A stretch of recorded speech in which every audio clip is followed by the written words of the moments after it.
Dá para todo mundo ver aqui? Precisa ficar aqui em cima. Não tem referência. Tá tudo bem ficar aqui? Em cima? Meu nome é Thiago, eu venho de Divinópolis. É um prazer para mim estar aqui. É a primeira vez que eu venho aqui, não conheço a cidade ainda. Né? A Maria Vilma me ligou lá em Divinópolis, pediu para que a gente pudesse vir aqui, fazer esse pequeno estudo, ter uma pequena conversa com vocês.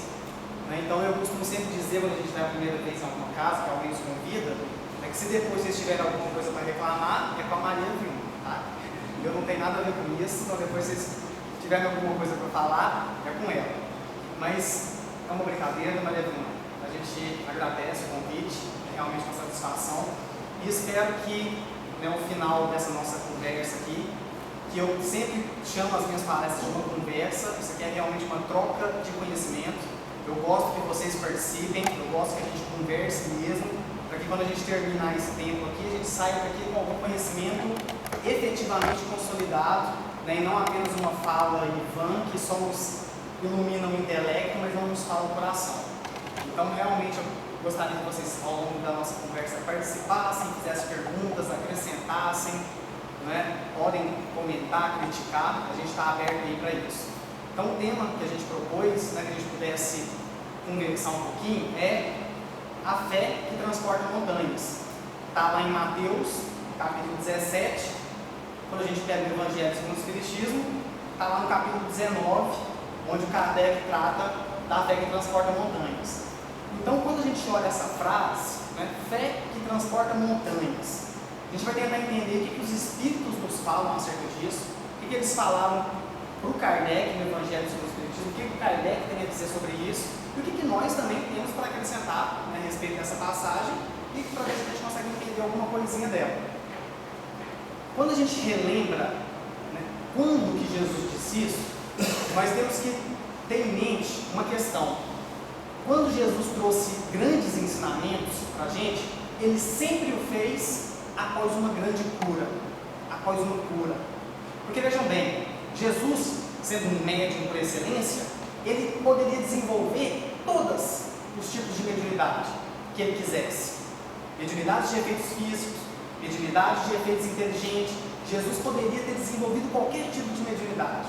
Mas é óbvio, ele teve que dar prioridade a certos tipos de mediunidade que ele gostaria, ele queria, né, e ele o fez muito bem, chamar a atenção para ele. Porque ele não poderia correr o risco de vir aqui, descer aqui na Terra, dar o exemplo e aquela mensagem morrer ali. 2000 anos atrás, Palestina, chegava aqui agora, a gente nem ia ficar sabendo que viveu um homem lá que trouxe esse ensinamento para a gente.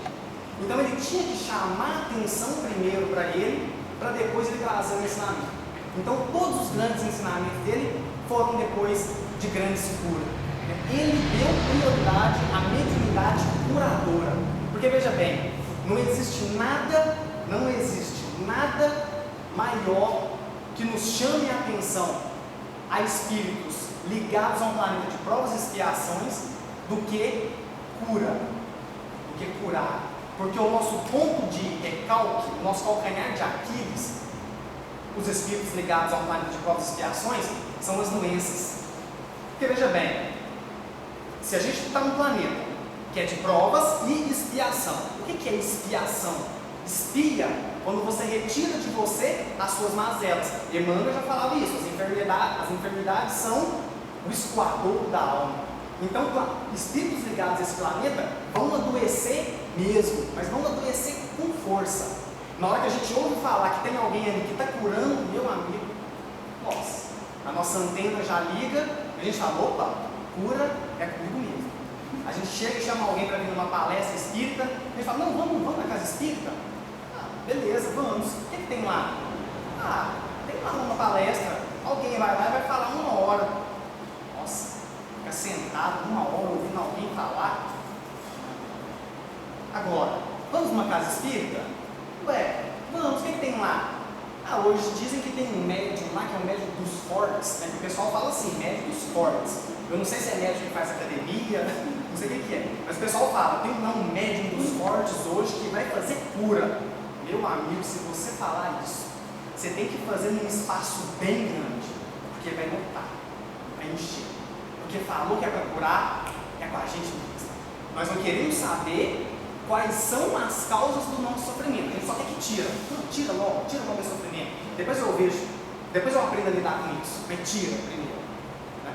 O espírito Alda de Souza, através da mediunidade do André Moreira, ele fala assim, olha, a maior parte da humanidade, André, ela deseja anestesia e não consciência. Porque a gente quer só que o nosso sofrimento se dissipe, da mesma maneira que chegou, que ele vai embora, e a gente não quer saber quais são as causas daquele nosso sofrimento. Então Jesus sabia muito bem disso, e ele chega aqui e ele começa a fazer cura.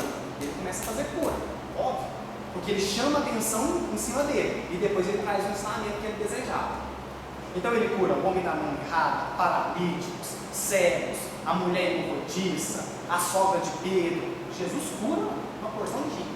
Até dizem as más línguas, né? Eu não sei se é verdade, mas dizem as más línguas que certa vez eles chegaram para Pedro e falaram assim: e Pedro, você negou Cristo 3 vezes, hein? Você era um dos parceiros ali mais íntimos dele, você negou ele 3 vezes, por que você fez isso? Aí dizem que Pedro virou e falou assim: uai, quem mandou o homem curar minha sogra? Curou, né? Eu nego mesmo, isso é uma brincadeira. Mas Jesus cura lunático. Jesus está com os discípulos, vem um homem carregando seu filho nos braços, e esse homem vira para Jesus e fala: olha, meu filho é lunático, já trouxe para os seus discípulos, eles não conseguiram curar, você consegue? Aí Jesus olha para o menino, olha para o pai, olha para os discípulos, dá uma balançada na cabeça, pensa assim: gente, ô raça incrédula, até quando eu terei que estar convosco? Até quando eu terei que vos suportar? Olha o que ele fala. Até quando eu terei que vos suportar? Raça incrédula. E ele vira para o pai do menino: você acredita que eu posso curar o seu filho? E ele: lógico, se eu trouxe até você, porque eu acredito que você pode curar. Então no Evangelho, quando você lê lunático, entende-se, compreende-se obsidiado. O menino estava obsidiado, e o pai falava assim: meu filho é lunático, ele ora se joga água, ora se joga ao fogo. Por quê? Porque o espírito obsidiava o menino, queria induzir ele ao suicídio. Então ora tentava o afogamento, ora tentava colocar ele no fogo.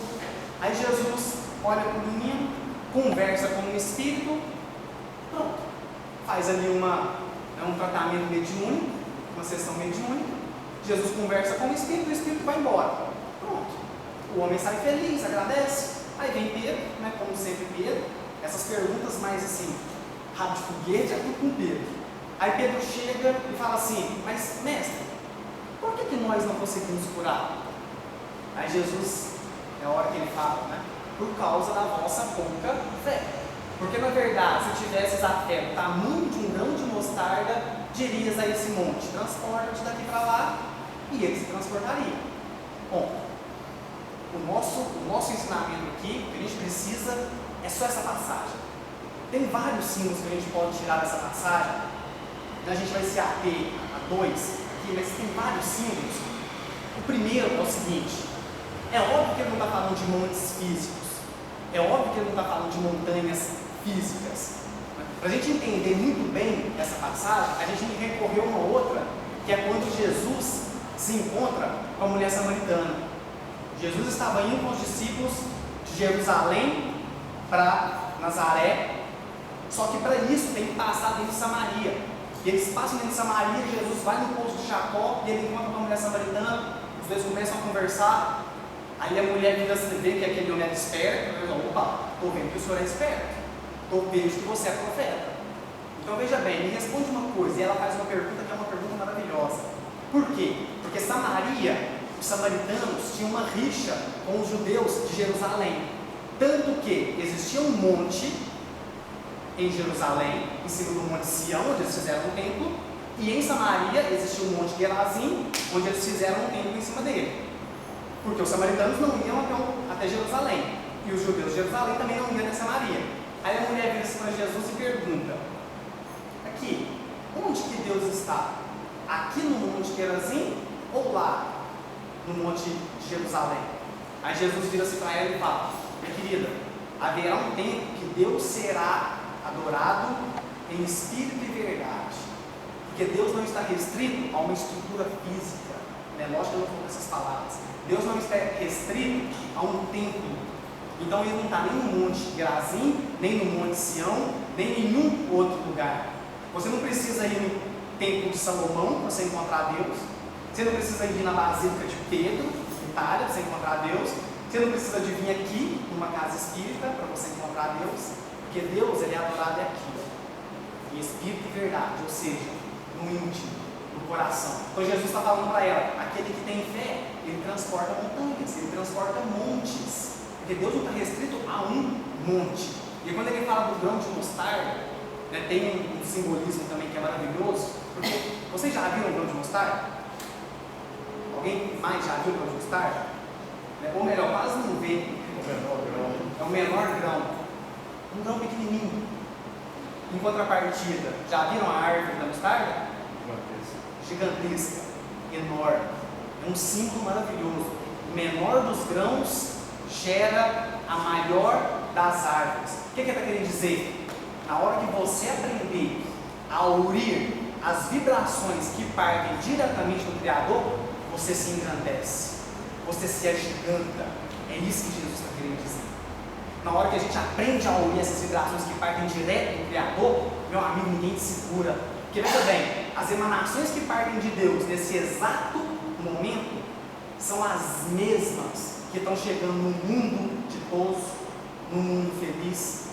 As mesmas vibrações que partem de Deus estão chegando em Jesus de Nazaré nesse exato momento. Estão chegando aqui em nós, estão chegando no mundo primitivo. São as mesmas. Qual que é a diferença? A diferença é como você se coloca para receber essas energias. A diferença é como você se dispõe para receber essas emanações. Tem gente que vai receber isso na fonte com um copo descartável. Tem gente que vai com uma canequinha. Tem gente que vai com as mãos assim. Tem gente que vai com balde. Tem gente que vai com um caminhão-pipa. Por aí vai. A maneira que você se coloca é a maneira que você recebe. E aí é que está. Porque a condição sine qua non para você receber essa energia é você ter fé. É você ter fé. Aí a gente para e reflete. O que é então essa danada de fé? Palavra latina, fides, fidelis, fidelidade. Ou seja, é a sua fidelidade que aciona a fidelidade de Deus.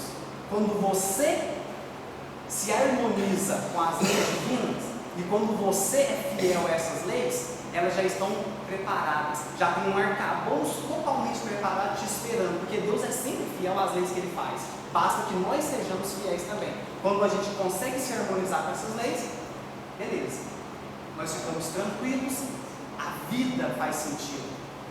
É quando a gente fala, o universo conspira a favor, porque a vida ganha um outro contorno. E para você chegar até esse ponto, basta você dizer eu acredito?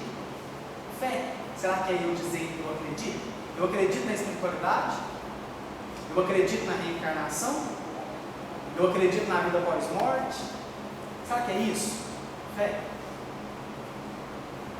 O Espiritismo vem trazer para a gente, justamente em contraponto a isso, a fé raciocinada, em contrapartida da fé cega. Porque veja bem, olha o que a fé cega já fez com a gente. Olha para trás e olha o que essa crença cega, esse radicalismo já nos levou. Aliás, não precisa a gente ir longe não. Para a gente olhar agora, ó, poucos dias, atentado no jornal de sátiras lá em Paris. Se não, na raiz disso, se não está um problema religioso, se não está um fundamentalismo. Então a fé cega, o Espiritismo vem trazer a fé raciocinada em detrimento dessa fé cega. E o Espiritismo ele surge na humanidade no exato momento que, se ele não surgisse, nós cairíamos numa descrença total. Se o Espiritismo não surge em meados do século XIX, nós estávamos perdidos, porque a humanidade cairia numa descrença. Por quê? Porque a gente estava destruindo a fé cega.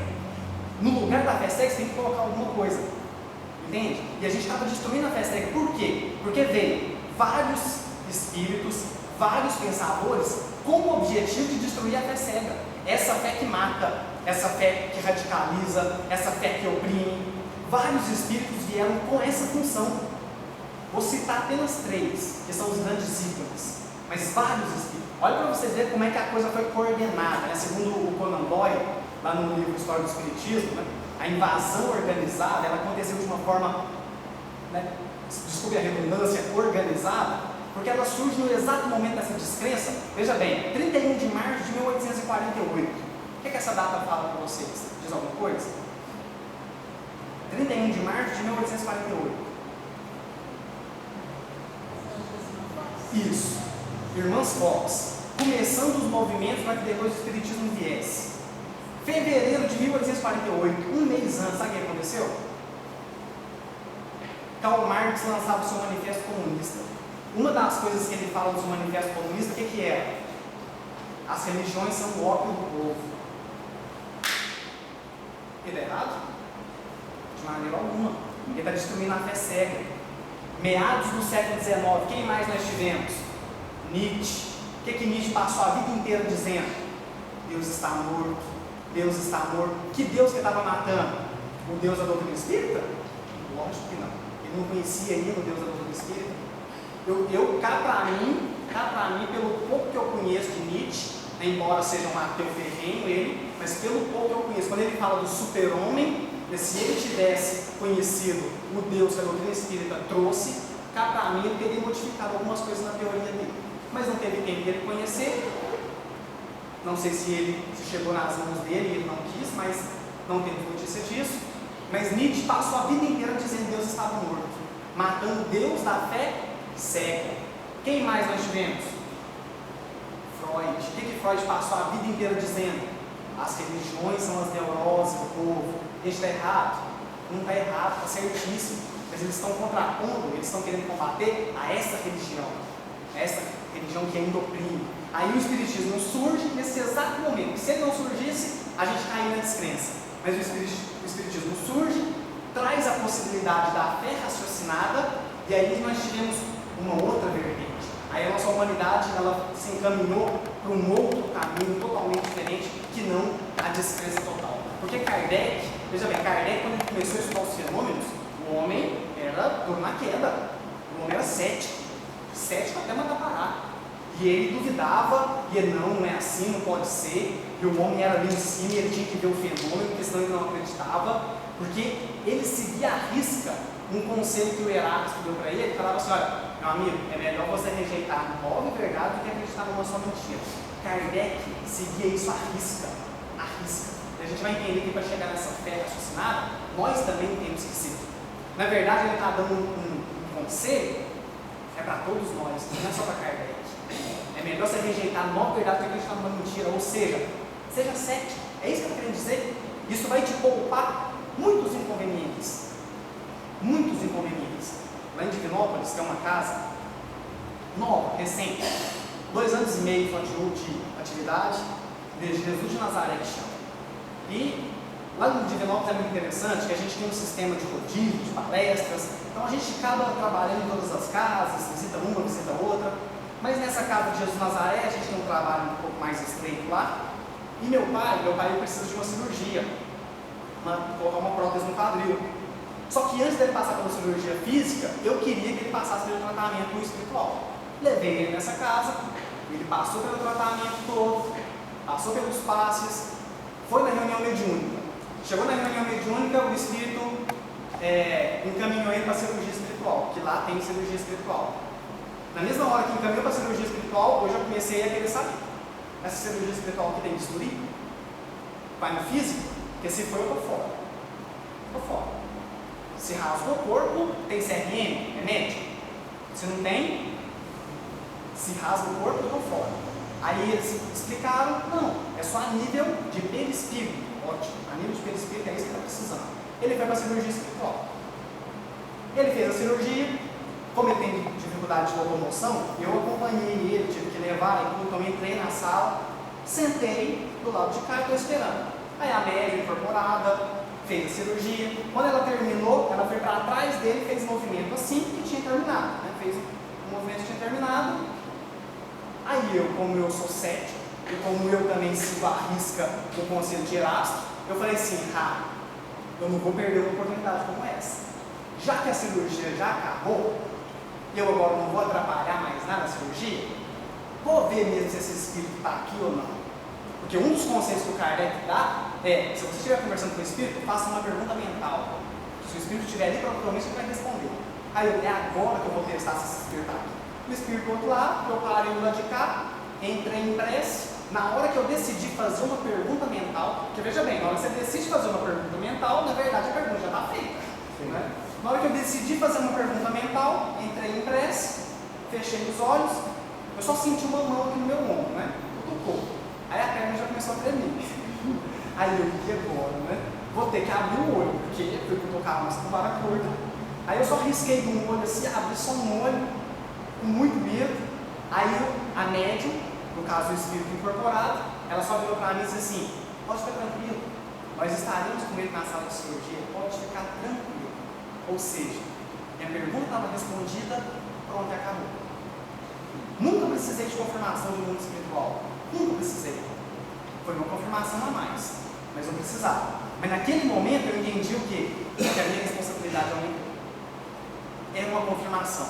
E para quem ganha uma confirmação da existência do mundo espiritual, a responsabilidade aumenta. Materializações de Uberaba, uma das poucas que o Chico Xavier participou, o Emmanuel se materializa. Se não me engano, a única vez que o Emmanuel se materializou, ele entrou na sala, segundo o Arnaldo Rocha, que era um amigo íntimo do Chico, ele conta que na hora que o Emmanuel entrou na sala, aquilo virou, era à noite, como é óbvio, o ectoplasma, ele precisa de escuridão, porque a luz dispersa o ectoplasma, então tem que ser num ambiente escuro. Aí o Arnaldo Rocha conta que na hora que o Emmanuel entra, a sala ficou mais clara do que um sol de meio-dia, a luz que emanava do Emmanuel. Aí o Emmanuel, com uma tocha, ainda representando o senador romano, ele entra e fala assim, hoje a responsabilidade de vocês aumentou consideravelmente, porque vocês tiveram a certeza do mundo espiritual. Então o trabalho também vai aumentar. Aquele que muito é dado, muito será pedido. Então quando a gente tem uma certeza, meu amigo, pode se preparar para arregaçar as mangas que o trabalho também vai aumentar. Mas, vejam bem, seguir os conselhos da espiritualidade. Então eu fui desrespeitoso na sala de cirurgia espiritual? De maneira alguma. Eu só fiz uma coisa que o próprio Kardec aconselha, que o próprio Kardec fez quando ele veio instituir a doutrina espírita. Por quê? Porque quando você coloca a prova e depois você chega na fé através do conhecimento, você chega numa fé robusta que ninguém mais te tira. Ninguém mais é capaz de te tirar essa fé depois que você chega nela. Através do conhecimento. Capítulo 19, esse capítulo da fé que transporta montanhas, tem uma comunicação de um espírito, ele só se denomina um espírito protetor.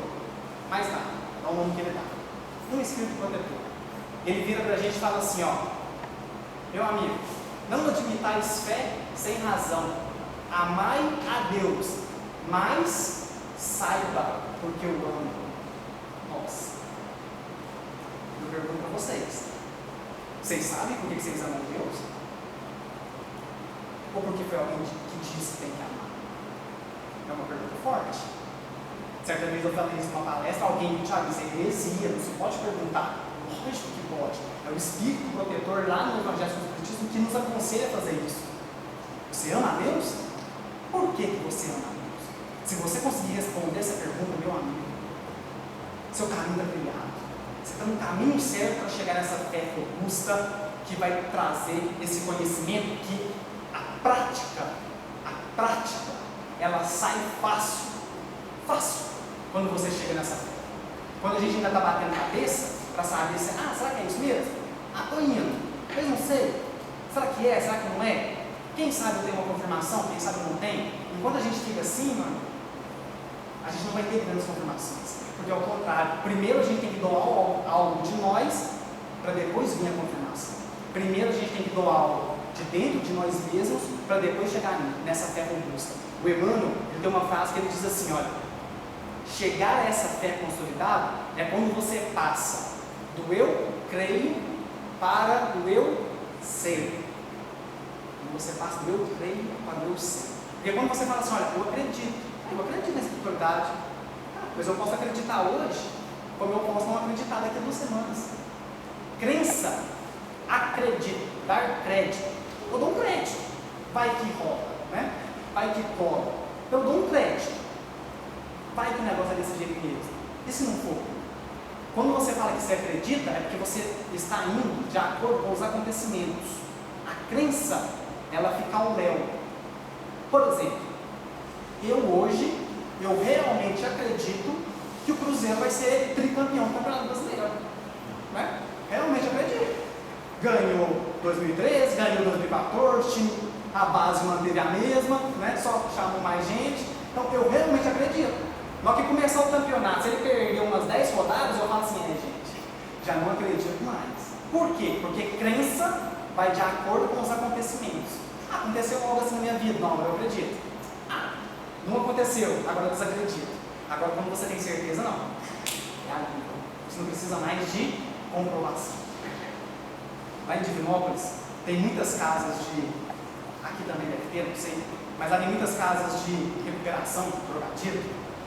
E a maioria das casas lá, né, quando não tem um acompanhamento médico mais acirrado, a gente chama de comunidade terapêutica. E as comunidades terapêuticas, a maioria delas, pelo menos em Divinópolis é assim, são os evangélicos que tomam conta. Eles têm um trabalho muito bonito nessa área com os drogaditos. E eu tenho uma prima que ela é drogadita, né, o problema do crack está aí. E a gente fica em cima e ajuda. Né, toda vez que ela vai na minha casa, pede uma ajuda, a gente vai lá, estende as mãos, ajuda um pouquinho, faz o que está ao nosso alcance. Aí todo mundo olha pra gente e fala, não, Thiago, isso é bobo demais. Aí sua prima, quantas casas você já arrumou para ela, e ela vai, fica um pouco, sai, né, entra na droga de novo, porque as pessoas não entendem o problema da adicção, né, que vai ter muita recaída, mas o que importa para um espírito, gente, quando a gente faz balanços de existência, você faz balanço de existência de tempos em tempos. Você pode fazer todo dia, você pode fazer toda semana, você pode fazer todo ano, você pode fazer a cada existência. Tem gente que só faz um balanço quando desencarna. Você pode fazer de 200 em 200 anos, não importa. Quando o espírito para fazer um balanço da sua existência, o que fica introjetado nele são as ajudas que ele recebeu. São as pessoas que estenderam a mão quando ele precisava. Não importa se ele conseguiu sair da lama naquele momento ou não. Agora, se ele recebeu a ajuda, o que fica introjetado nele é aquele auxílio que ele recebeu. Então essa menina, não importa se ela vai ter recaída, a gente auxilia, porque a gente sabe que o que vai ficar introjetado nela é isso. Então eu levei essa menina, uma prima, numa comunidade terapêutica. Ela estava lá fazendo a inscrição dela, para entrar, tudo. Ficou uma pastora conversando comigo.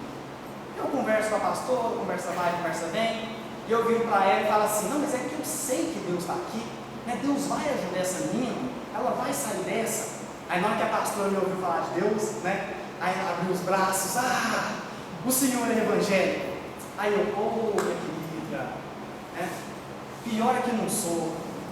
Aí eu já sabendo que aquela conversa ia dar, né? Já tentei matar a conversa ali. Virei para ela e falei assim, não, mas eu sei que Deus está aqui, Deus vai ajudar, independente de religião, Ele vai ajudar. Mas aí não adiantou. Ela fez cara de triste, aí virou para mim e falou assim, então você é católico.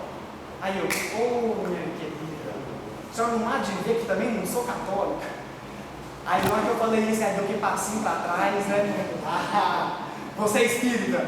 Aí eu, sou espírita. Aí ela chegou pertinho de mim, colocou a mão na minha testa e falou assim, Jesus Cristo vai te curar de todo mal. Começou a me doutrinar e começou a falar, deve ter falado uns 2 minutos direto. E exorcizou e tal. Eu fiquei calado, mas deixei ela falar. Aí ela terminou de falar, a gente começou a conversar de novo. Aí ela virou para mim e disse assim, mas você realmente acredita nessas coisas? Você realmente acredita em vida pós-morte, reencarnação, essas coisas todas? Eu virei para ela e falei assim, não acredito não. Aí ela, esse espiritismo seu é diferente, ué. Você não acredita em reencarnação? Eu virei para ela e disse, eu não acredito, porque eu tenho certeza. Na hora que eu falei isso para ela virou e falou assim, seu caso é pior que eu pensava. Virou as costas, me deixou lá falando sozinho. Aí eu, não, vem cá, agora é minha vez. E ela não quis mais conversar. Mas, ou seja, chegar a esse conhecimento, ter certeza, na hora que você tem essa certeza, meu amigo, a prática, é óbvio que a gente ainda não é um praticante, a gente está batendo cabeça ainda muito, a gente está errando, metendo, pé no balde ainda, enfiando o pé na lama, muito, a gente erra bastante, mas quando você tem certeza disso, né, Kardec já falava isso, na viagem Espírito de 1862, né, ele dizia que o que ele viu que mais era o móvel, né, que fazia as pessoas alterarem o comportamento, era ter a certeza da imortalidade da alma. Então, na hora que você tem essa certeza, a prática, ela vem fácil. Aí a fé, ela vai ser dada, entre aspas, naturalmente. Por quê? Porque nós sentamos, fazemos uma oração e a gente espera que a fé não seja dada. Gente, isso é normal. Isso é normal a gente querer. Caminho mais fácil, porta larga, todo mundo quer. Pedro também queria, os discípulos queriam. Pedro, numa outra ocasião, chega para Jesus e fala assim: ô mestre, aumenta a nossa fé. Aumenta a nossa fé, não é fácil, aumenta a nossa fé. O que Jesus respondeu para ele? Jesus responde com uma parábola. Ele propõe uma parábola para responder quando Pedro pede para aumentar a fé. Olha a parábola que ele conta. Ele diz assim: qual de vós que tendo um servo, e este servo chega e já vai logo dizendo: senta-te, come. Mas antes não diz: vai, lava-te, cinge-te, prepara-te a comida, prepara-te a minha comida e vem comigo. Ou seja, Jesus contou essa parábola respondendo a Pedro quando Pedro pediu para aumentar a fé. O que ele estava querendo dizer? Meu amigo, primeiro trabalhe, primeiro você dispõe, primeiro você gasta energia, depois você senta, depois você repõe energia. Então, ou seja, quer ter fé? Dê de si mesmo primeiro. Primeiro é o trabalho, regace as mangas e faça alguma coisa. Depois a fé vai lhe ser dada. Não é assim: eu quero ter, como estrala os dedos. É porque nós somos assim. Sábado à noite, a gente sempre faz uma oração: Senhor, aumenta a minha fé. Se domingo de manhã a minha fé não está aumentada, quero saber desse trem mais. Não quero saber mais, Deus não existe, não gosta de mim, porque nós somos imediatistas. Mas é óbvio, ele espera primeiro nós darmos de nós. É por isso, olha bem, por isso que Tiago, certa vez ele falou assim: olha, a fé sem obras é morta. Ou seja, não existe fé sem obras. Elas não são dissociáveis. Elas não são dissociáveis. Se você tem fé, você está obrando, você está fazendo alguma coisa. E é justamente no fazer que a sua fé será acrescentada. Então, meu amigo, dê primeiro de si mesmo. Dê de si. Doe-se. Porque a contabilidade divina é um bocadinho diferente da nossa. A nossa contabilidade, como é que é? Quem é que mais possui? Aquele que mais tem. É a nossa contabilidade. Meu camarada tem casa, carro, casa no sítio, casa alugada aqui, casa nas cartas, casa ali, casa do outro. Eu ajudo, eu tenho. Essa é a nossa contabilidade. Só que a contabilidade divina é um pouco diferente. Lá é quanto mais você desfaz das coisas, mais você tem. É quanto mais você doa, mais você tem. Porque veja bem, nós atraímos porque vibramos. Não é o contrário. A gente não vibra porque atrai, compreende? A gente atrai porque vibra. Então, ou seja, primeiro você vibra, primeiro você dá de si, para depois você receber. É assim que funciona. É assim que funciona. A maneira, a medida que a gente vai aprendendo a cada vez mais se desfazer das coisas e doar de nós mesmos, a gente vai sendo acrescentado nessa fé. Porque, veja bem, Missionários da Luz, instrutor Alexandre, não lembro em qual momento que é, no livro, mas ele vira para o André Luiz e fala assim: André, o ser se nutre daquilo que emana. Nossa, essa é uma frase que choca. O ser se nutre daquilo que emana. Ou seja, o que você tem emanando na sua existência agora? Inveja? Raiva? Despeito? Mágoa? Se você emana isso, você se nutre daquilo que fica em volta de você. Você está emanando amizade? Fraternidade? Amor? Então você vai se nutrir disso. E quanto mais nós emanamos, por exemplo, tristeza, quanto mais você emana tristeza, mais você se nutre dessa tristeza. É por isso que vira um ciclo vicioso. Sabe quem que um dia caiu nesse ciclo vicioso? Chico Xavier. Chico Xavier. Chico voltava das reuniões dele, tarde da madrugada, 2, 3 horas da madrugada, e ele chegava, não sei se vocês vão se lembrar, mas ele tinha um cão chamado cão Lorde, e era um cão deficiente. E esse cachorro, ele fazia as necessidades dele pela casa inteira, né? E ele dava um trabalho para o Chico, e as irmãs do Chico não cuidavam, justamente por cão ser assim, elas não cuidavam. Então o Chico, ele vinha do centro, 2, 3 horas da madrugada, ele ainda tinha que limpar toda a sujeira do cachorro, ele tinha que dormir tarde, acordar cedo no outro dia para ir trabalhar. Aí uma vizinha, que acompanhava o Chico, né, uma alma bondosa, virou e disse assim: vou ajudar esse homem, vou ajudar o Chico. É porque não pode, o homem chega 2 horas da manhã, ainda tem que limpar a sujeira do cachorro. Então agora a gente vai entender por que se diz que de boa intenção o inferno está cheio. A intenção da mulher era boa, era ajudar ele. Sabe como é que ela ajudou o Chico? Matou o cachorro. Jogou veneno no cachorro. Se não tem cachorro, não tem sujeira, não precisa de dormir tarde. A gente matou o cachorro. O Chico, ele entrou numa tristeza tão grande, ele não sabia que ela tinha envenenado o cachorro. Ficou triste. Mas um cachorro que morreu, vida que segue. Vamos embora. Continua a vida. Certa vez ele teve uma briga com a sua irmã, aí a irmã dele virou para ele e disse assim: ô Chico, vem cá, você está achando que o Lorde morreu de velhice? Foi não. Foi aqui, ó, a fulana de tal que jogou veneno para ele. Gente, esse homem entrou numa tristeza, numa mágoa, ele começou a cultivar uma mágoa dentro dele, não uma mágoa da vizinha em si, mas a mágoa de, gente, como é que um ser humano é capaz de matar um cachorro deficiente?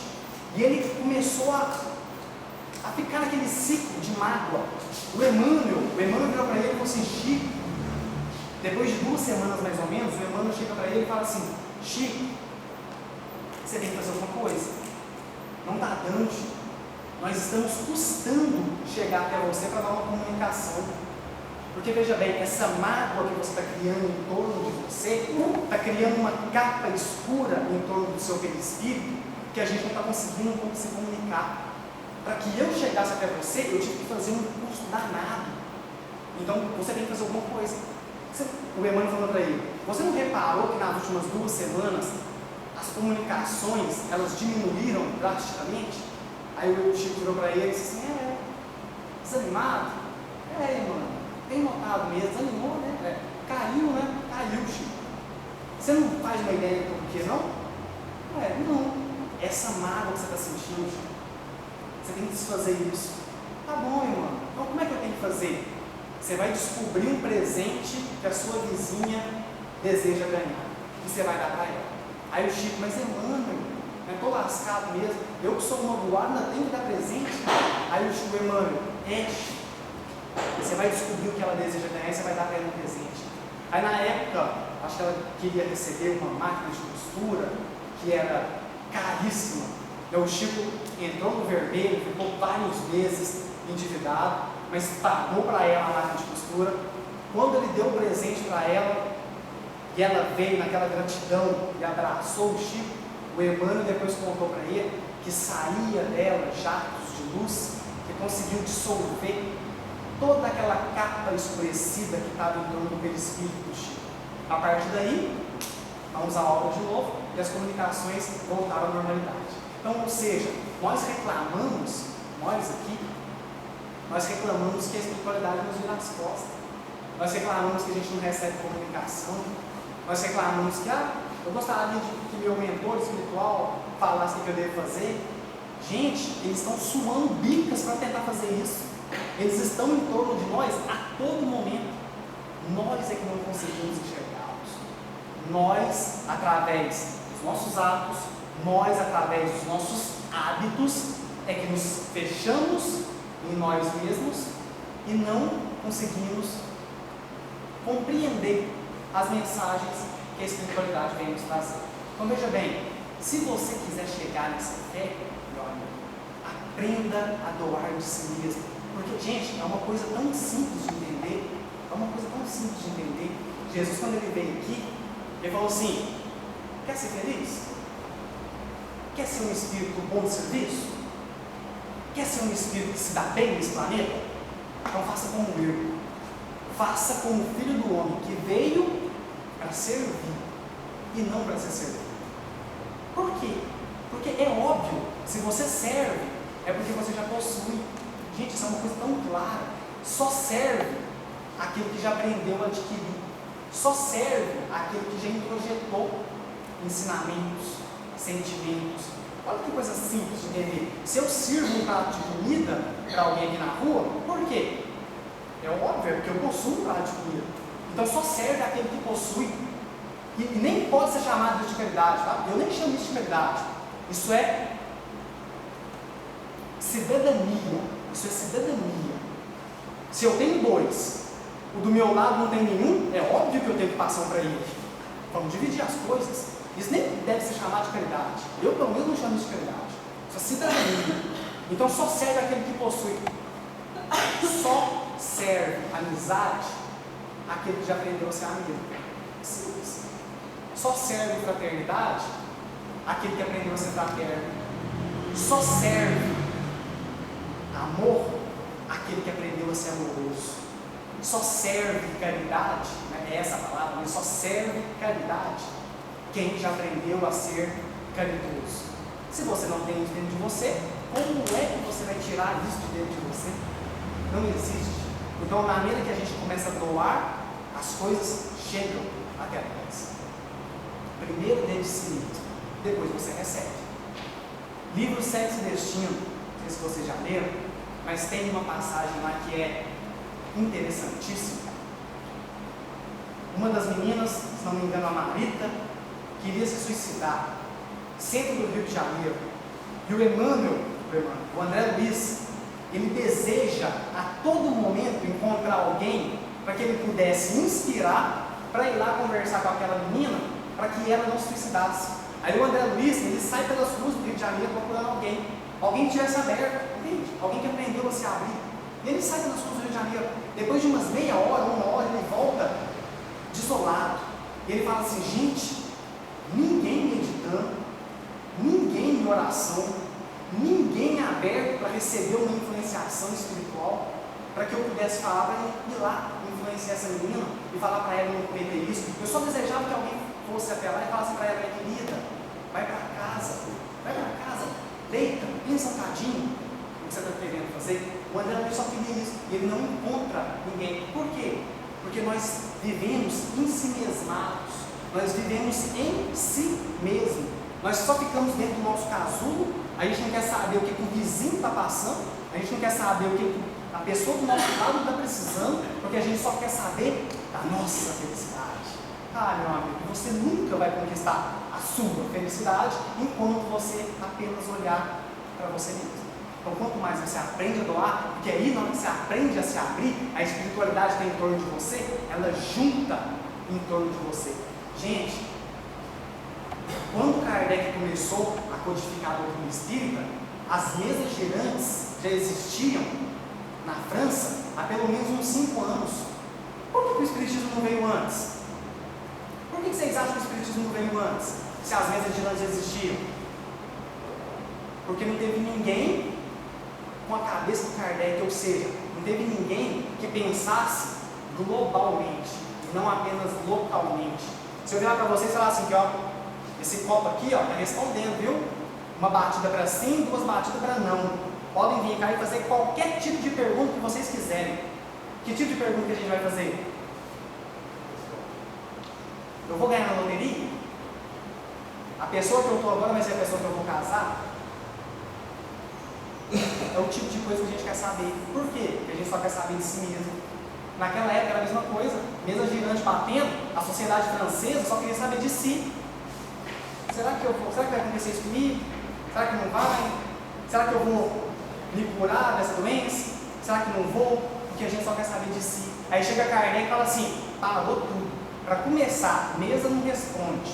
Para começar, a mesa não tem cérebro. Quem é que está aí respondendo? Pronto. Somos nós quem? Os espíritos. Introdução dos espíritos, hein, texto de Atos. Somos nós os espíritos. Que espírito? Espíritos. Pessoas que já viveram na Terra, desencarnaram e continuam vivendo. Opa! Então quer dizer que morte não existe? Morte não existe. E daí surge toda uma doutrina. Por quê? Porque o homem pensou em todos e não em apenas um. Se você pegar o livro dos Espíritos, 1019 perguntas. Se você encontrar uma que o Kardec está querendo saber da vida dele, eu deixo de ser espírito. Porque não tem. Porque o homem pensa globalmente. Desinteresse pessoal. Enquanto você ainda olha para o seu umbigo, meu amigo, a espiritualidade olha para você e fala assim: bate cabeça, bate cabeça. Na hora que você abre e você se expande por desinteresse pessoal, é uma equipe espiritual que junta em torno de você. Fala assim: opa, esse aí está querendo trabalhar. Esse aí está querendo trabalhar. Vamos juntar esse aí, que esse aí está querendo. Ela já pegar suas mangas. Ó, menino é bom de serviço. Vamos atrás. Entende? Na hora que você se abre na rua, está aberto. A espiritualidade vai te influenciar. Aí você vai estar andando aqui pelas coisas de Piumhi, tranquilo, levando a sua vida, de boa.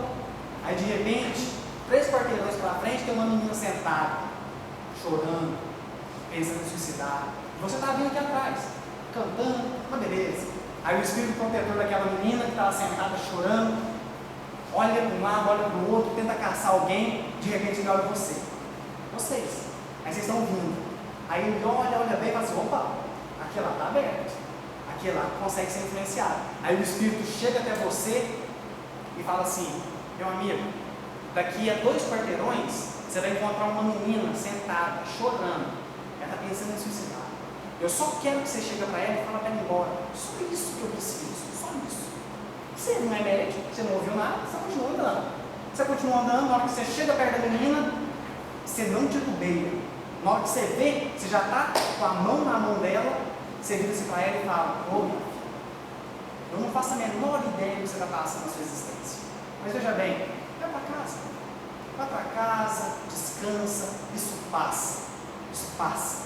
Naquele momento, o espírito protetor dela utiliza das suas energias, dá um passe naquela menina, dissipa aquelas viciações mentais que ela estava naquele momento.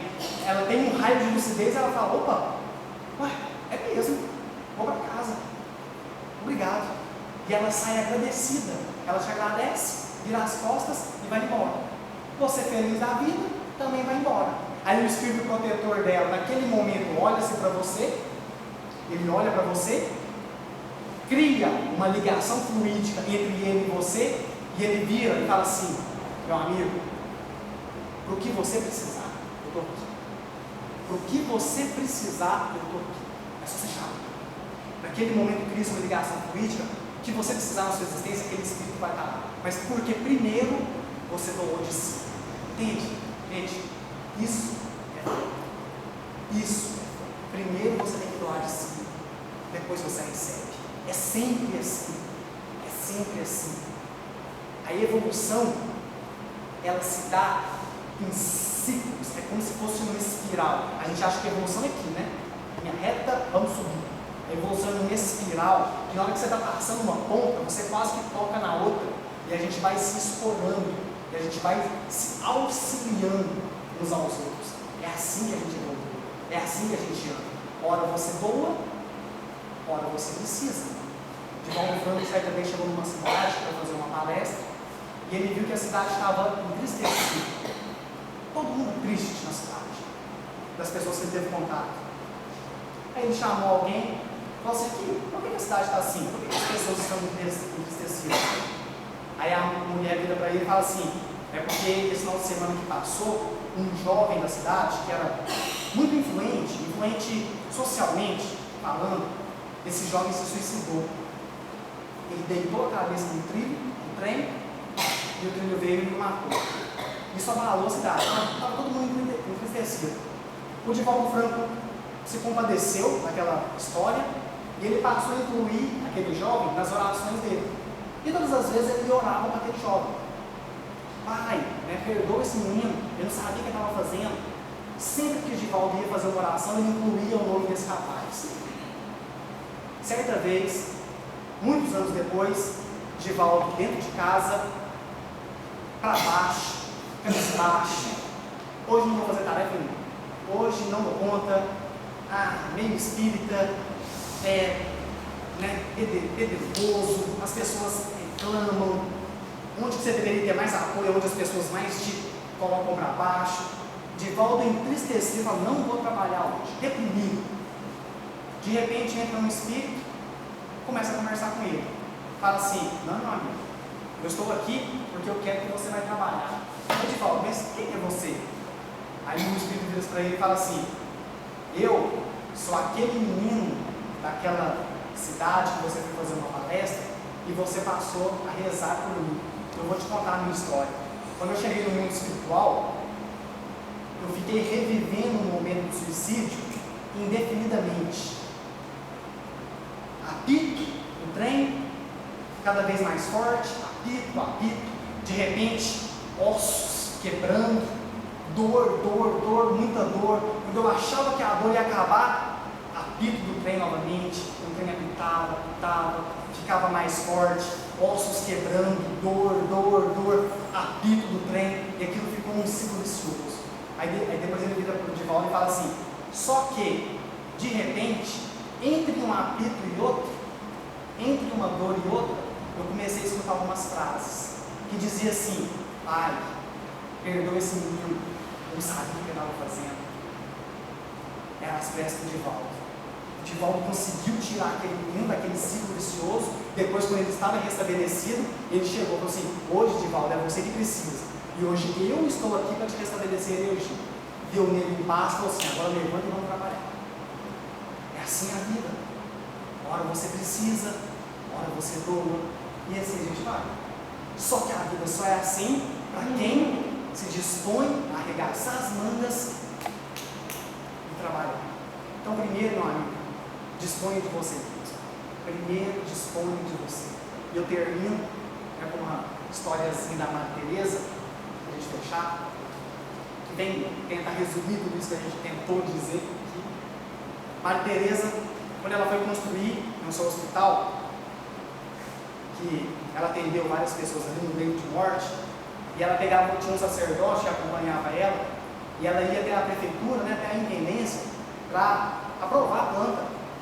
Isso o pessoal conta, a gente não tem uma biografia ali aprovada, né? A gente não tem uma biografia, uma certeza de que isso realmente aconteceu, mas é uma história que atribui a Madre Teresa. E quando ela ia até a intendência para aprovar a planta, para começar a construir o hospital, aí o atendente virava, olhava aqui e falava assim, essa planta não está boa não. Reprovado, pode voltar. Isso foi 1, 2, 3, 4 vezes. Aí o sacerdote já estava desanimando, pouco café. Aí o sacerdote já estava desanimando e falou assim, amada, vamos deixar disso? Parece que as coisas não vão funcionar para a gente.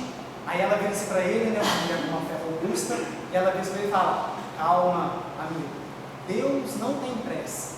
Deus não tem pressa, relaxa.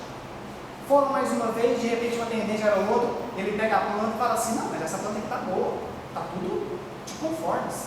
Aprovou, pode começar. Começa a obra. Aí a Madre Teresa virou para o sacerdote, estou te dizendo, agora Deus tem pressa. Vamos tocar a obra.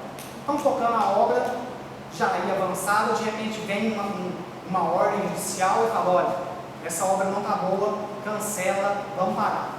A Madre chega para ele e fala assim, olha, Deus agora tem pressa, toca a obra, continua a obra.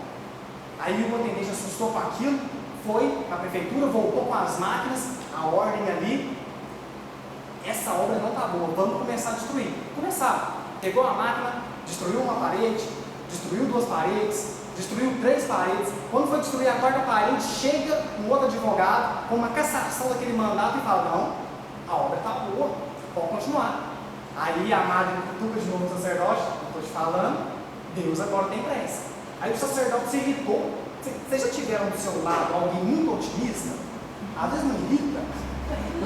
Aí o sacerdote irritou com aquele otimismo da Madre, você amado, que Deus tem pressa. Eles destruíram 3 paredes, olha o tempo que a gente vai perder para reconstruir isso. Aí ela vira-se para ele e fala, ô meu amigo, com certeza elas estavam mal construídas. Toca a obra. Ou seja, ter fé independente dos acontecimentos que acontecem na sua vida, é você saber que hora Deus tem pressa, hora Deus não tem pressa. E é você saber meter o pé no acelerador, hora você saber meter o pé no freio, e aí a gente vai.